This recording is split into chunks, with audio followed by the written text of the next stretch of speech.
Ako ay nagaluto ng ginisang munggo. Ay, try kong ilagay ito, oh. Ito. Yung tawag po dito sa malalaking pechay na ito.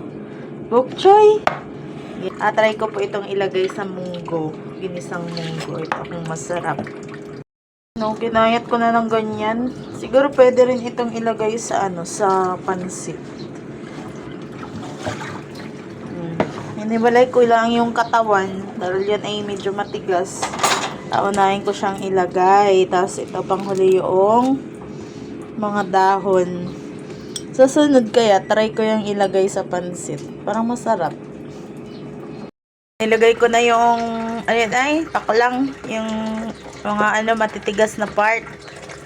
Tingnan natin yan. Kung masarap sa munggo. Absent muna ang dahon ng malunggay. I-try muna natin ito ngayon.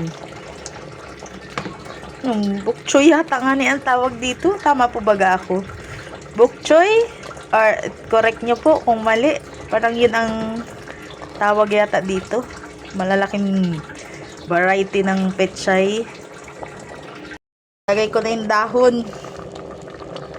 So, pinahuli ko yung dahon.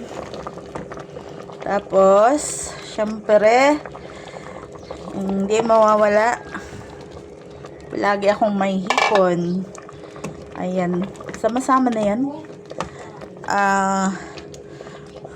Pork. Ayan. Tapos nilagyan ko ng hipon para mas malasa. Lagi akong may hipon. Gamot daw kasi ito sa memory loss. Ay, syempre, natanda na tayo. Magiging makalimutin na. So, instead na uminom ng gamot, ay di ito na lang. Sa pagkain na lang natin bawiin. Kuhain yung mga nutrients na kailangan ng ating mga katawan. Mas natural pa. Ayan.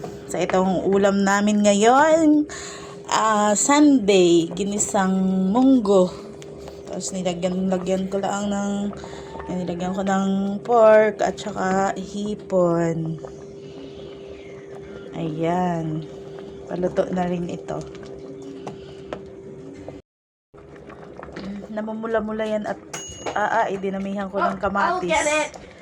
Mura na lang ang kilo ng kamatis sa Tiangge, 25 pesos. Ay di, samantalahin ang murang kamatis. Damihan natin sa lutuin. Ayan.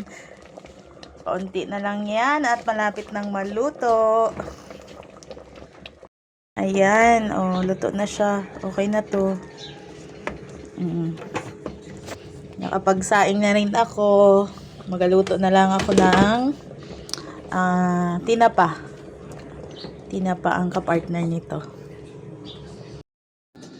Ayan mga kakusina, gluto na ang aking ginisang munggo na may pork at shrimp.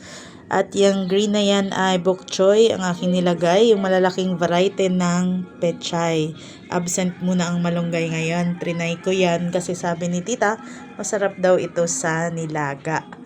Pero alam nyo naman ako, mahilig mag-invento. Instead na nilaga, ay dito ko siya nilagay sa ginisang munggo.